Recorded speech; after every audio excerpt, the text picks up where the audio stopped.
घर में माँ पापा भाई बच्चे सबके होते हुए भी मिताली अपने में खोई सी रही। जाने क्या था वो जो दोनों के मन में बीज ले रहा था। मंगल की शाम को मिताली ने भाई को आवाज लगाई, सोनू, ओ सोनू। आया दीदी। एक बात बता, एमबीए कंप्लीट हुए मुझे 10 साल हो गए हैं ना।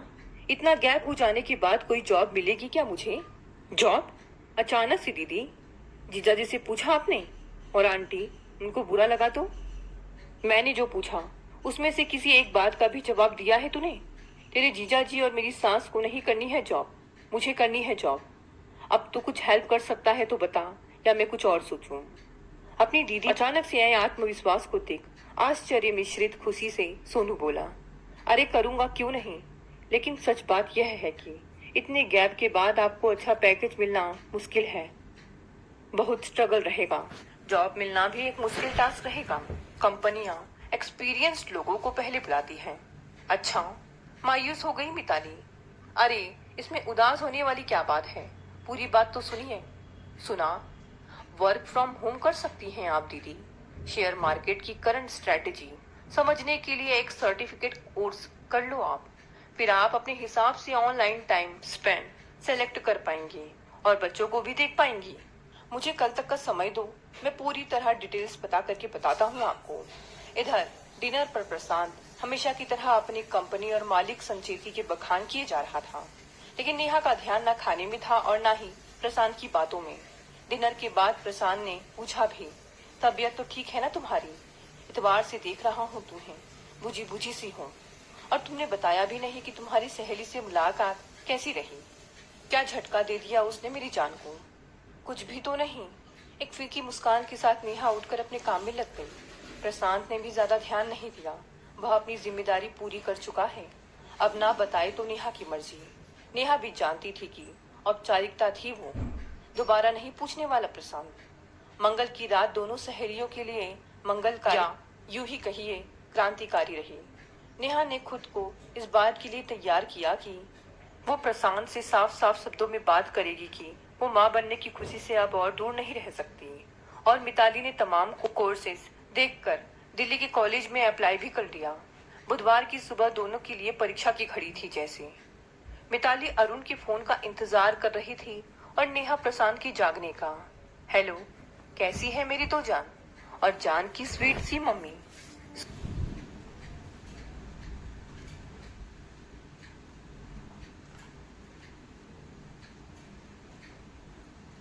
वह हुई या नहीं?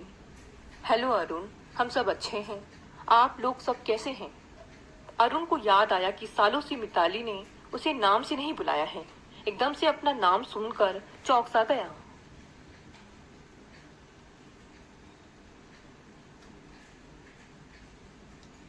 हम भी बढ़िया। क्या बात है मिताली, सब ठीक है ना? हाँ सब बढ़िया। क्यों, क्या हुआ? लगा मुझे। अच्छा अनु से बात कराओ तो।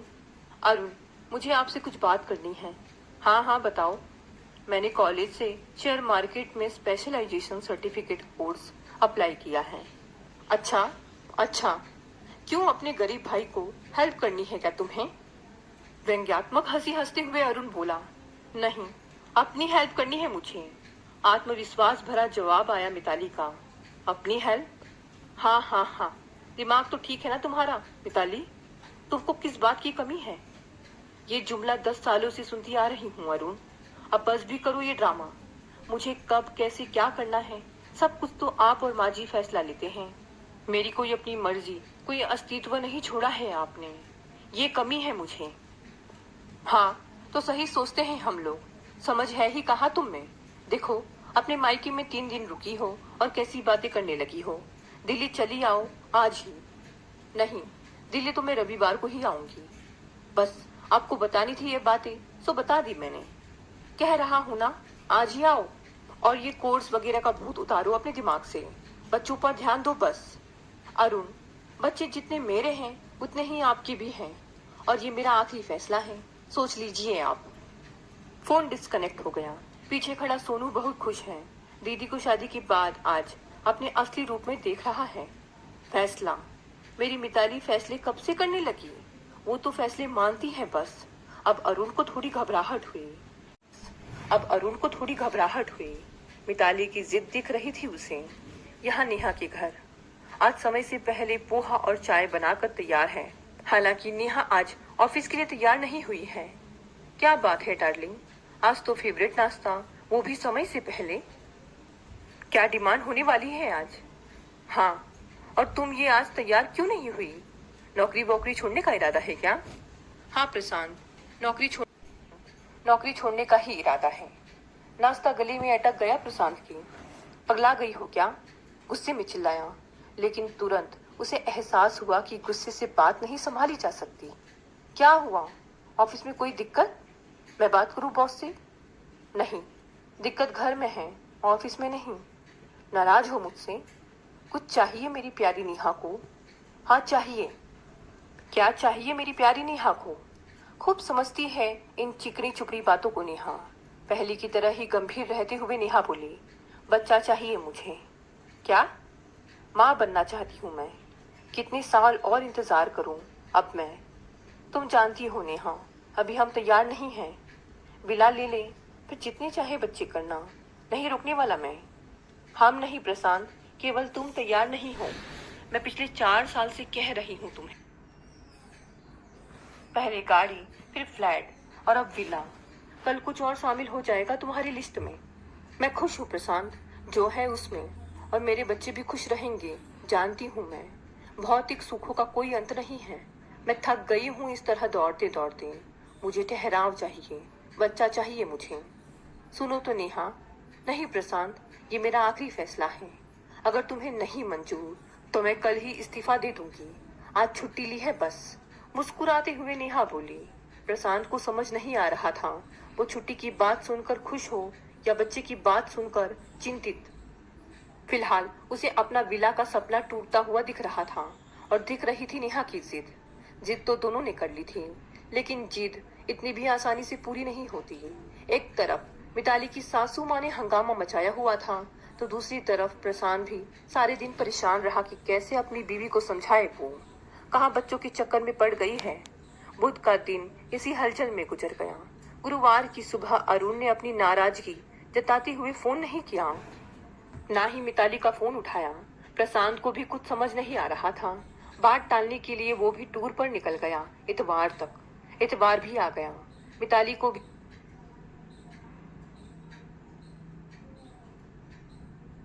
आज ही दिल्ली लौटना था, लेकिन मिताली ने ना जाने का फैसला किया। इधर नेहा भी अपना सारा सामान पैक कर बैठी थी। प्रशांत को लगा था 2-4 दिन दूर रहेगी नेहा उससे तो खुद ही अकल आ जाएगी। प्रशांत के बिना नेहा का कहाँ मन लगना था, लेकिन जो वो देख रहा था वो अप्रत्याशित था। नेहा, क्या बचपना है ये? बच्चों बिना कैसा बचपना? बच्चे तो इस घर में आने से रहे, तो मैं ही बच्चा बनकर देख लेती हूँ। बस भी करो ये पागलपन, परेशान हो गया हूँ मैं। सो तो मैं भी। चलो परेशानी खत्म कर देते हैं। मैंने 7 वाली कॉलोनी में एक रूम व किचन देख लिया है। तलाक के कागजात भिजवा दूंगी। चलती हूँ। प्रशांत के पैरों के नीचे से जमीन खिसक गई हो मानो। ठहरो नेहा, बैठो बात करो। क्या बात करनी है प्रशांत? तुम्हारा फैसला मुझे पता है। अच्छा, क्या पता है तुमको? यही ना कि मुझे अपने जैसे बेटा नहीं चाहिए, बल्कि तुम्हारी जैसी बेटी चाहिए, एकदम समझदार, मजबूत और निडर। इस बार नेहा खुद को रोक नहीं पाई। प्रशांत को गले लगाते ही सालों का दर्द आंसुओं के साथ बहा दिया नेहा ने। रह गया तो उन दोनों के बीच का प्यार बस। उधर दिल्ली में जब अरुण पूरे परिवार के साथ घर लौटा तो मिताली और बच्चों को वहां ना देख गुस्से से आग बबूला हो गया। मिताली की इतनी हिम्मत, अभी बताता हूँ उसे। इस बार फोन नहीं किया अरुण ने। सीधे पुणे के लिए फ्लाइट ली। बहुत बोलने लगी है।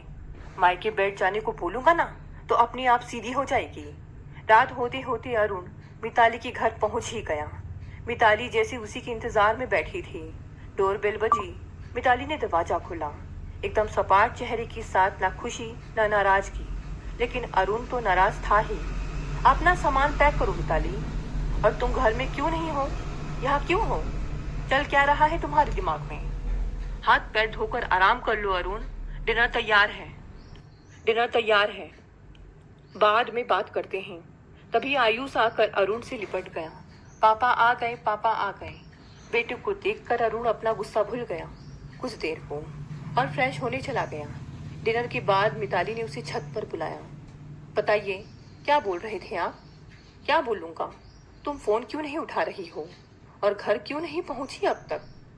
क्या आपको सच में नहीं पता अरुण, अगर ये तुम्हारे बेकार से सर्टिफिकेट कोर्स और जॉब के लिए है तो मुझे कोई बात नहीं करनी है इस बारे में।